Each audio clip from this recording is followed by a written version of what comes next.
బెంగళూరులో ర్యాపిడో డ్రైవర్ రెచ్చిపోయాడు. జయనగర్ లో నడి రోడ్డుపై యువతిపై దాడికి పాల్పడ్డాడు. జయనగర్ కు వెళ్లేందుకు ఓ యువతి ర్యాపిడో బుక్ చేసుకుంది. అయితే బైక్ ను నడిపే వ్యక్తి అతి వేగంగా నడపడంతో స్పీడ్ తగ్గించాలని యువతి కోరింది. దీంతో ఆగ్రహించిన బైక్ డ్రైవర్ నడి రోడ్డుపై యువతి చెంపపై యువకుడు బలంగా దాడి చేయడంతో ఒక్కసారిగా కింద పడిపోయింది. దాడికి సంబంధించిన వీడియో సోషల్ మీడియాలో వైరల్ గా మారడంతో పోలీసులు కేసు నమోదు చేసి దర్యాప్తు చేస్తున్నారు.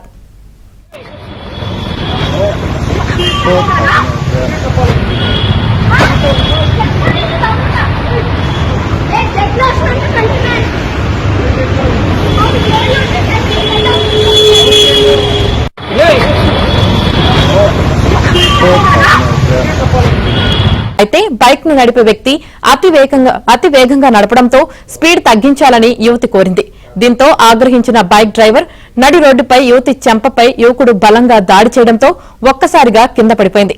దాడికి సంబంధించిన వీడియో సోషల్ మీడియాలో వైరల్ గా మారడంతో పోలీసులు కేసు నమోదు చేసి దర్యాప్తు చేస్తున్నారు.